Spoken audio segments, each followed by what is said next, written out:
Assalamualaikum warahmatullahi wabarakatuh. Di pertemuan kali ini kita akan membahas tentang biaya modal atau cost of capital. Biaya modal bisa diartikan sebagai tingkat keuntungan yang diisyaratkan oleh investor. Tapi jika kita lihat dari sisi perusahaan, biaya modal itu merupakan biaya yang kita keluarkan akibat penggunaan sumber dana. Semakin tinggi risiko, maka semakin tinggi pula tingkat keuntungan yang diisyaratkan oleh investor. Biaya modal dipakai sebagai discount rate untuk perhitungan analisis penganggaran modal ya. Nah, dalam analisis investasi, biaya modal digunakan sebagai discount rate dalam analisis net present value atau IRR. Ingat kembali ya dalam materi penganggaran modal. Biaya modal pada dasarnya merupakan biaya modal rata-rata tertimbang dari biaya modal individual. Maksudnya, biaya modal pada umumnya bersumber dari dua, yaitu bisa dari hutang atau bisa dari ekuitas.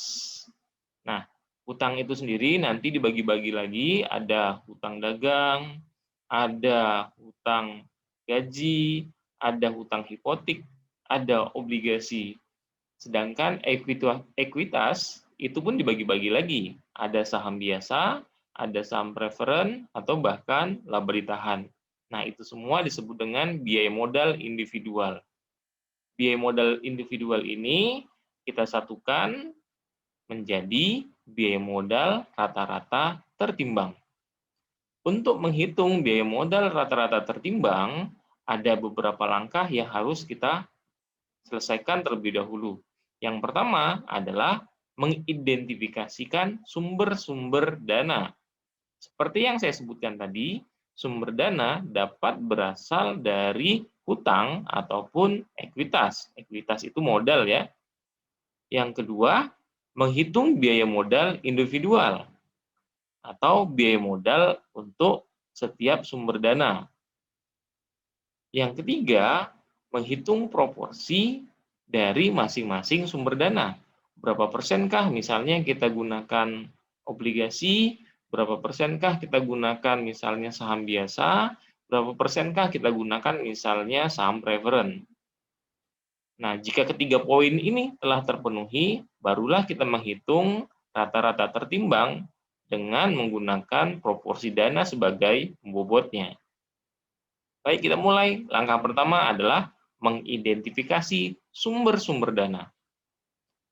Secara umum hanya ada dua jenis sumber dana, yaitu hutang dan saham atau ekuitas. Hutang bisa terdiri dari hutang bank atau hutang melalui obligasi. Pemberi hutang memperoleh kompensasi berupa bunga ya. Nah, berarti bagi perusahaan yang berhutang akan membayar atau dikenakan biaya berupa bunga. Saham merupakan bentuk penyertaan.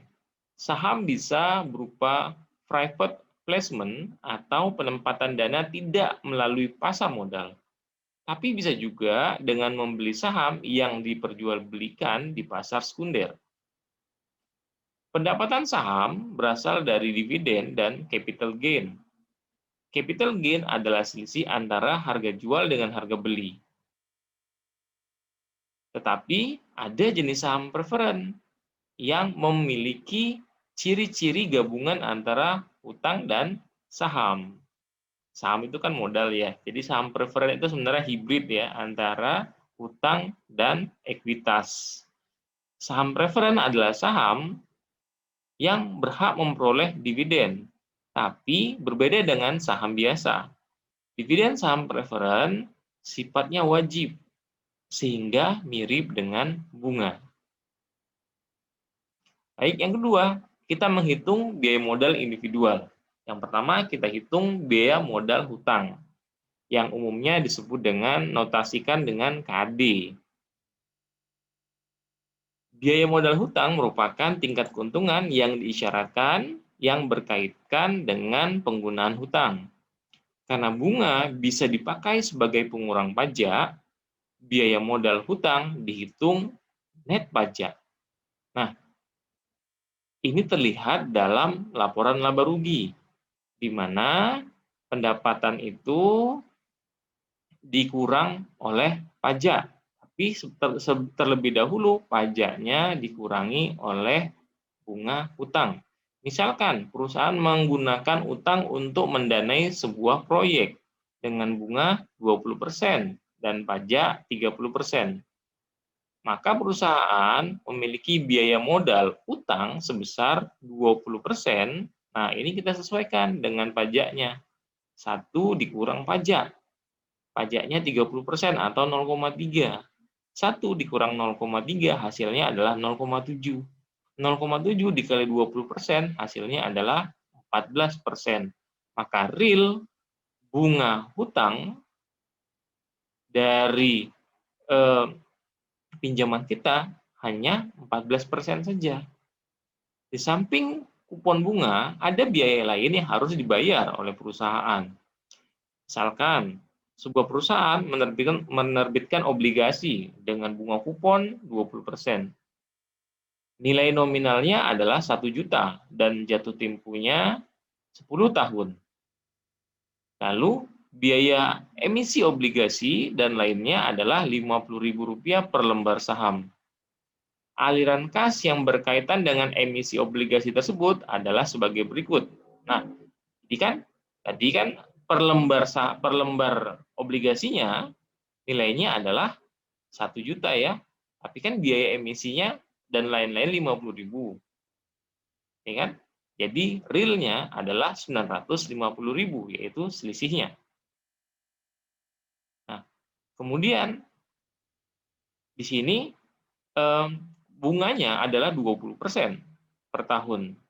Di 20% dikali 1 juta, maka per tahun pemegang obligasi akan mendapatkan bunga sebanyak Rp200.000 per tahun. Setiap tahun sampai tahun jatuh tempo, tahun ke-10. Nah, khusus di tahun ke-10 di sini kita akan mengembalikan dananya juga. Nah, nilai nominalnya akan kita kembalikan 1 juta per lembar obligasi. Nah, di sini yang kita cari adalah nilai KD-nya, biaya modal dari hutangnya. Biaya modal hutang atau KD sebelum pajak adalah bisa digunakan bisa dicari dengan menggunakan teknik penghitungan IRR. Nah, jika kita cari dengan menggunakan teknik IRR, itu nanti ketemu bunganya 21%. Bunga bisa dipakai sebagai pengurang pajak. Karena itu faktor pajak bisa dimasukkan agar diperoleh biaya modal hutang net pajak. Biaya hutang net pajak, misalnya dengan tingkat pajak 40%, dihitungnya ya pakai rumus seperti ini ya. Misalnya, tadi, ini caranya, ini yang tanda bintang ini artinya sudah net pajak ya. Yang tadi ini kan KD saja. KD ini biaya hutang net pajak adalah KD dikali 1 min T. T ini adalah tarif pajaknya ya. Nah, dari contoh tersebut, maka KD bintang adalah 21% yang kita peroleh di sini, dikali 1 dikurang 0,4. 0,4 itu pajaknya 40% atau 0,4 ya. Kalau kita desimalkan 1 dikurang 0,4 hasilnya adalah 0,6 dikali 21% hasilnya adalah 12,6%. Nah, itulah biaya modal hutang kita. Selanjutnya, kita mencari biaya modal saham preferen. Saham preferen mempunyai karakteristik gabungan antara hutang dan saham. Karena merupakan bentuk pemilikan saham, tetapi dividen yang dibayarkan mirip dengan bunga karena bersifat tetap dan wajib. Perhitungan biaya modal preferen mudah dilakukan, sama seperti perhitungan biaya hutang. Nah, rumusnya hanya seperti ini saja ya. Ini biaya saham preferen, lambangnya adalah KPS, rumusnya adalah dividen per saham preferen atau dividen per lembar saham dibagi harga saham preferen saat ini. Karena dividen saham preferen tidak mengurangi pajak, maka net pajak tidak dihitung ya untuk biaya modal saham preferen. Nah, selanjutnya kita masuk dalam untuk mencari biaya modal saham biasa. Nah, ini lebih rumit dibandingkan dengan yang lainnya. Ada beberapa metode untuk menghitung biaya modal saham biasa yang biasa dinotasikan dengan KS. Yang pertama menggunakan DCF atau discounted cash flow. Nah, dengan menggunakan ini, pada waktu kita membicarakan penilaian saham dengan pertumbuhan konstan, harga saham dapat dituliskan sebagai berikut seperti ini ya. Di mana PV ini adalah harga saham present value, harga sahamnya, DI ini adalah dividen pada tahun pertama, kemudian R-nya ini adalah biaya modal saham, dan G-nya ini adalah growth atau pertumbuhan. Nah, dengan mengubah R menjadi KS, ini R menjadi KS, kemudian karena dia konstan, maka G-nya ini kan kalau konstan artinya G-nya sama ya, dan PV-nya menjadi P itu harga saham, maka rumus ini bisa kita kembangkan menjadi yang di bawah ini, di mana harga biaya modal saham adalah dividen saham pada tahun pertama dibagi dengan harga saham pada saat ini. Nah, lalu bagaimana cara kita mencari growth atau pertumbuhannya? Ada berbagai macam cara untuk mengetahui tingkat pertumbuhan harga saham atau tingkat pertumbuhan dividen saham. Yang pertama, menggunakan rumus 1 min dividend payout ratio dikali dengan return on equity. Nah, DPR ini sendiri sebenarnya rasio, dan ROE sebenarnya rasio keuangan yang memang sudah ada diberikan di laporan keuangan dari perusahaan yang sudah go public. Atau kita bisa mencari dengan cara lain. Misalnya kita cari menggunakan data historis. Contoh seperti ini, misalkan perusahaan mempunyai data dividen dan earning per share selama 5 tahun sebagai berikut. Ini contoh dividen yang dia berikan per tahunnya, dividen per lembarnya ini selama 5 tahun.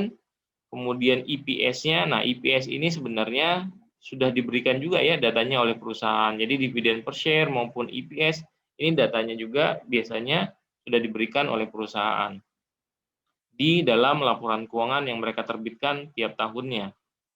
Seperti ini.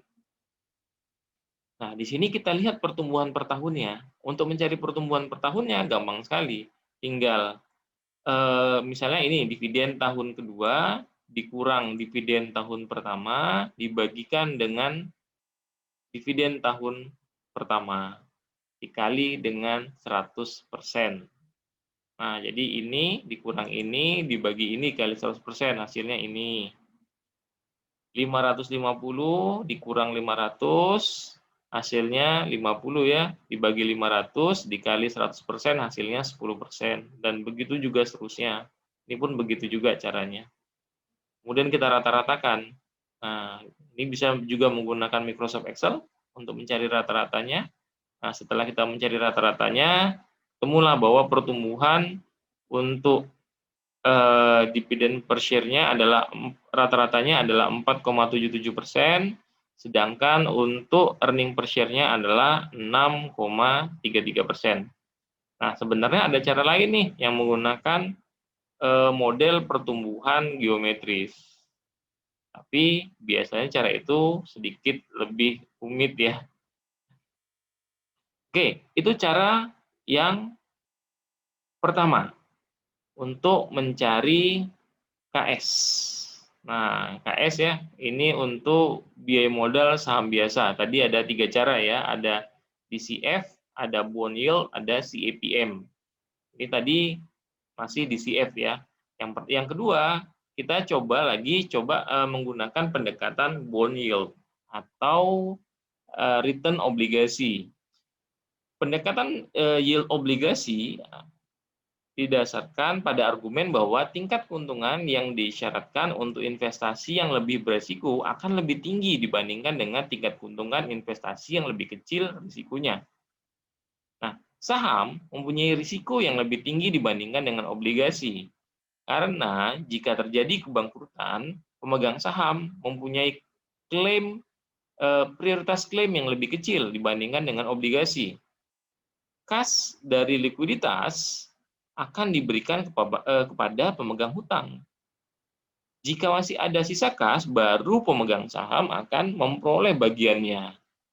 Nah, pendekatan yield obligasi bisa dituliskan sebagai berikut. Jadi KS ini sama dengan yield obligasi ditambah premi risiko.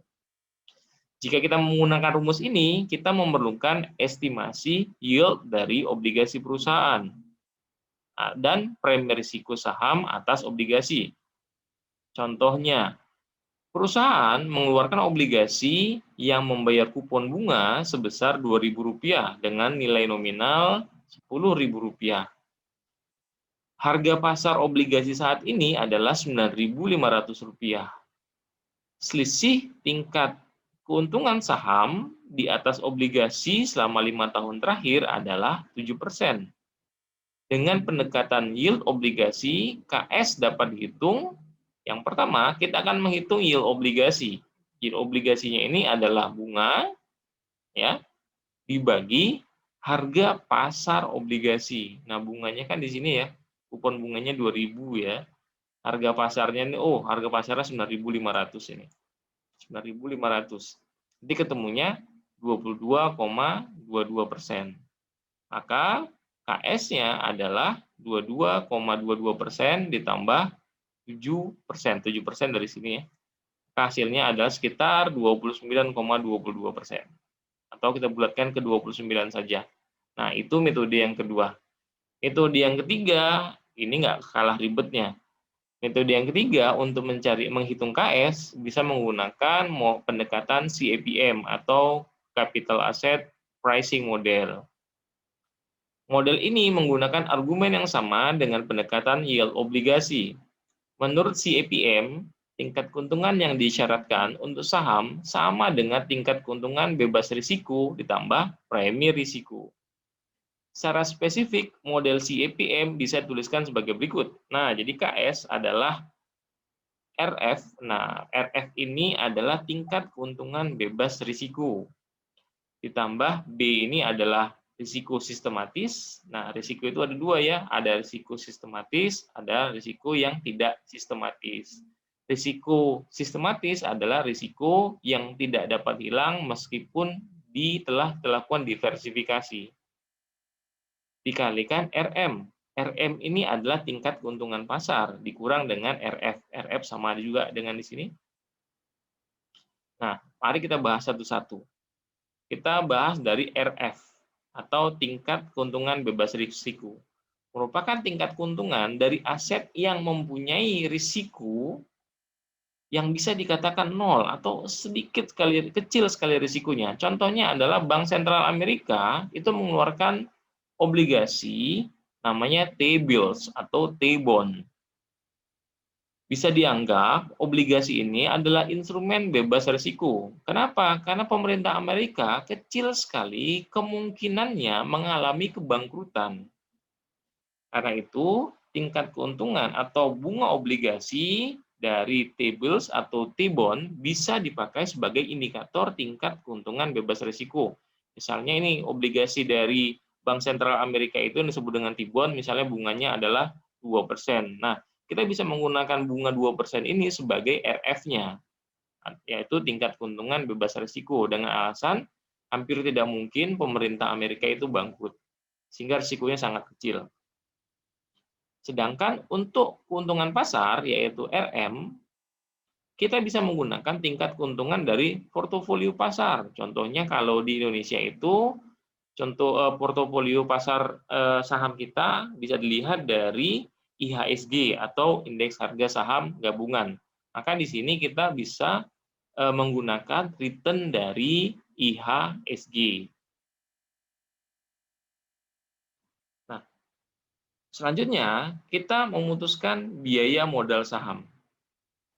Berdasarkan beberapa model yang sudah kita cari tadi, untuk mencari KS, model DCF tadi biaya modalnya 28%, kemudian bond yield premium tadi biaya modalnya 29%, dan CAPM kalau kita cari tadi biaya modalnya adalah 22%.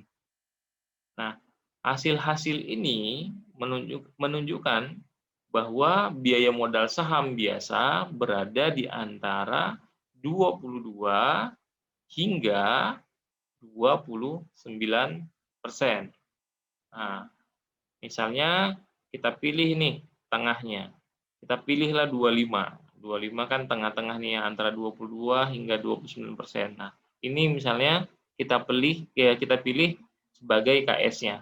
Maka di sini kita bisa langsung nanti mencari WACC-nya atau biaya modal rata-rata tertimbangnya. Ini merupakan survei metode penentuan harga saham. Metode apa yang paling banyak digunakan untuk penentuan return saham ya, bukan harga saham ya. Return saham, biaya modal saham. Nah, di sini kelihatan bahwa yang paling banyak digunakan adalah CAPM. Artinya, CAPM ini merupakan model yang paling populer untuk menaksir biaya modal saham biasa, karena seperti yang kita bahas tadi, untuk menaksir biaya modal saham biasa memang banyak sekali, ada beberapa cara dan memang agak ribet dibandingkan dengan yang lainnya. Oke, selanjutnya kita hitung biaya modal rata-rata tertimbangnya. Nah, langkah selanjutnya adalah menghitung proporsi sumber dana yang dipakai oleh perusahaan. Idealnya, nilai pasar yang sebaiknya dipakai sebagai dasar perhitungan proporsi sumber dana. Misalkan saja perusahaan mempunyai proporsi sumber pendanaan sebagai berikut. Nah, misalnya ya, contoh saja nih, kita tadi gunakan 3 instrumen sumber dana ini ya, hutang, saham preferen, dan saham biasa. Nah, tadi masing-masing biaya modalnya misalnya untuk hutang adalah 12,6%, saham preferen 20%, saham biasa adalah 25%. Kemudian proporsi penggunaan hutangnya misalnya adalah 30.000, saham preferen 10.000, saham biasa 60.000, totalnya adalah 100.000. Maka kalau kita persenkan, ini adalah 30.000 dibagi 100.000 dikali 100%, hasilnya adalah 30%. Di sini 10.000 dibagi 100.000, ini sedikit dulu saja ya, totalnya di sini 100.000 ya. Nah, sini berarti kan 30% dapat dari 30.000 dibagi 100.000 dikali 100%, 10% dapat dari 10.000 dibagi 100.000 dikali 100%. Nah, begitu juga dengan ini. Nah, lalu tinggal kita kalikan antara bobotnya, nih, bobotnya dengan biaya modal setelah pajaknya. Maka di sini yang pertama bobotnya adalah 0,3, 30% itu kalau didesimalkan 0,3 ya, dikali 12,6 hasilnya adalah 3,78%, kemudian 10% atau 0,1 dikali 20% hasilnya adalah 2%, lalu 0,6 dari sini ya, 60% dikali 25% hasilnya adalah 15%. Nah, ini kita jumlahkan, maka ketemu WACC-nya adalah 20,78%. Nah, angka tersebut bisa digunakan sebagai discount rate dalam keputusan penganggaran modal atau yang lainnya. Baik, kira-kira itulah cara kita menghitung WACC atau biaya modal tertimbang. Semoga bermanfaat.